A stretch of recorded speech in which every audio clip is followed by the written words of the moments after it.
میرے پاکستانیوں، کل سے جو سچویشن بنتا جا رہا ہے کل صبح سے، میں یہ چاہتا تھا کہ میں آپ کو اعتماد میں لوں اس چیز کے۔ دیکھیں، ہم نے پلوامہ کے بعد ہندوستان کو پوری آفر کی کہ کسی قسم کی وہ انویسٹیگیشن چاہتے ہیں، ہم اس کے لیے تیار ہیں۔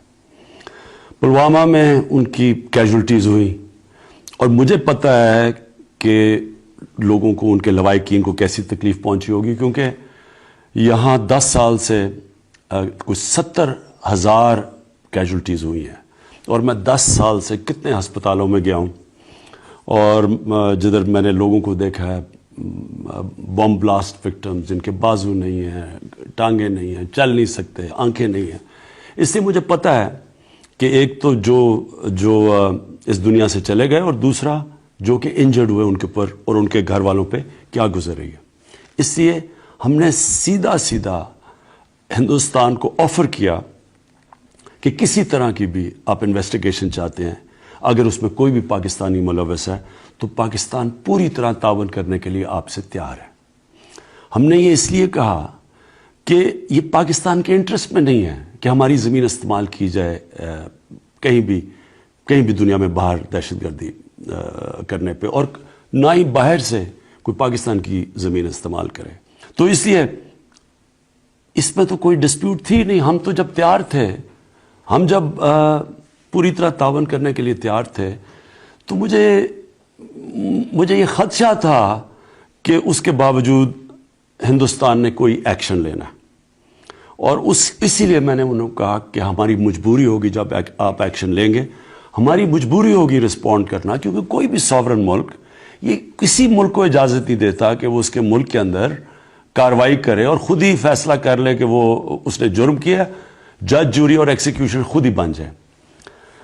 اور مجھے خدشہ اس لیے تھا کہ ہندوستان کے الیکشنز ہیں، اور مجھے لگ رہا تھا کہ اس کی وجہ سے کوئی ایکشن لیا جائے گا، لہٰذا میں نے ہندوستان کو کہا کہ ہمیں جوابی کارروائی کرنی پڑے گی۔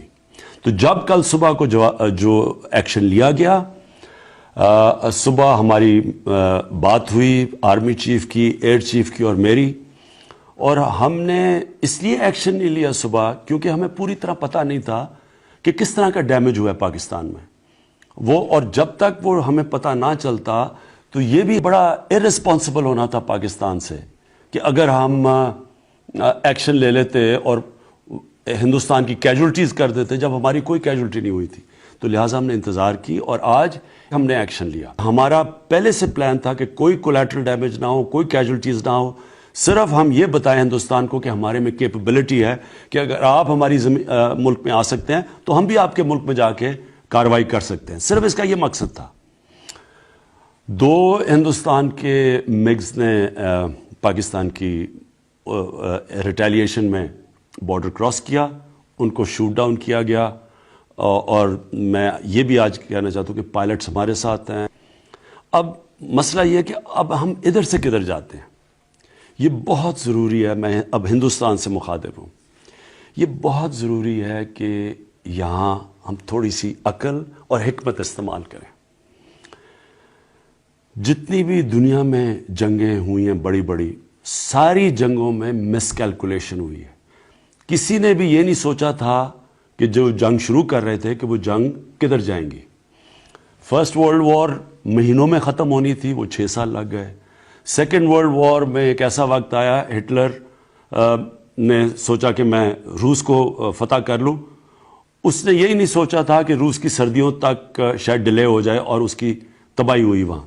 اسی طرح وار آن ٹیرر میں کیا امریکہ نے سوچا تھا کہ 17 سال تک وہ افغانستان میں پھنسے رہیں گے؟ ویتنام وار، کیا سوچا تھا امریکہ نے کہ وہ ویتنام وار اتنی دور جائے گی؟ اس لیے یہ دنیا کی تاریخ ہمیں بتاتی ہے کہ جنگوں میں مس کیلکولیشن ہوتی ہے۔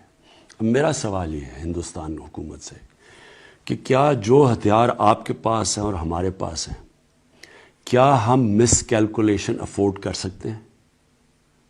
کیا ہمیں اس وقت سوچنا نہیں چاہیے کہ یہ اگر یہاں سے ایسکلیٹ ہوتی ہے تو یہ کدھر جائے گی؟ نہ میرے کنٹرول میں ہوگی، نہ نریندر مودی کے کنٹرول میں ہوگی۔